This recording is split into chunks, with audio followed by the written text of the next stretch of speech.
ஐயா தொடரலாம். பன்னெடுங் பன்னெடுங்காலமாக நம்மிடையே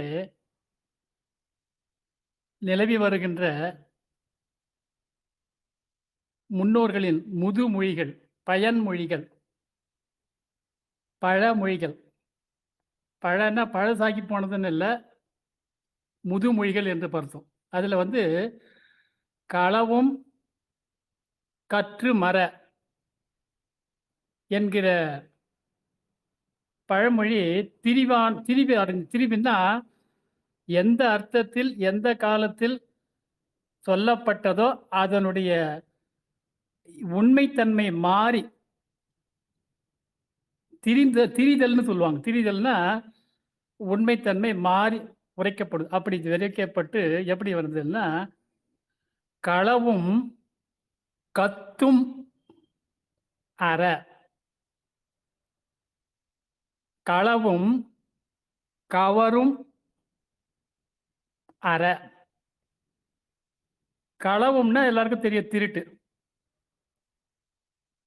கத்தும் அப்படின்றத கற்றும்னு மாத்திட்டாங்க. மாத்திட்டாங்கன்னா, வேணும்னு மாத்தல. அப்படியே தவளை திருடு போய் விட்டது அப்படின்னு ஒருத்தர் சொன்னா, எழுத தெரியாதவரு ஒருத்தர்ட்ட எழுதி லெட்டர் போட சொன்னா, அவர் தலை திருடி போய் விட்டதுன்னு போட்டு விட்டார். அதனுடைய விளைவு என்ன ஆயிருக்கும்? அதுக்கப்புறம் என்ன ஆயிருக்கும்னு தெரியும். அந்த லெட்டர பார்த்துட்டு எல்லாம் மாலை வாங்கின்னு வந்துட்டாங்க. யாரோ கொலை செய்யப்பட்டு விட்டான். அந்த மாரியெல்லாம் நடந்த கூத்தெல்லாம் நடந்திருக்கு. ஆக களவும் கத்தும் அற. கத்தும் என்றால் சூது என்று அர்த்தம். கவறு என்றாலும் சூதுதான். களவும் சூதும்.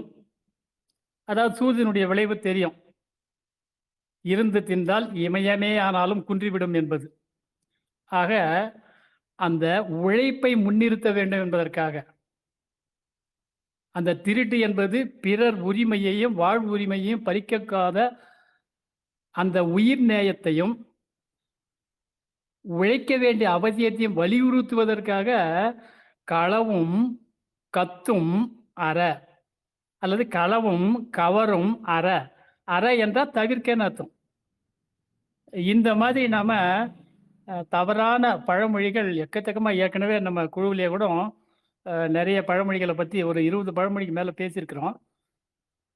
ஆகவே இது மாதிரி நிறைய பழமொழிகள் திரிந்துள்ளதை அதன் உட்பொருள் உணர்ந்து நாம் புரிந்து கொள்ளும்போது இந்த கருத்து வேறுபாடுகளை தவிர்க்கலாம். அவைகள் எந்த அர்த்தத்தில் எந்த நோக்கத்தில் சொல்லப்பட்டவையோ அதே நோக்கத்தில் அதே கோணத்தில் நாம் புரிந்து பயனுறுவோம். மகிழ்ச்சி. நன்றிகள். என்னில் குறை கண்டால்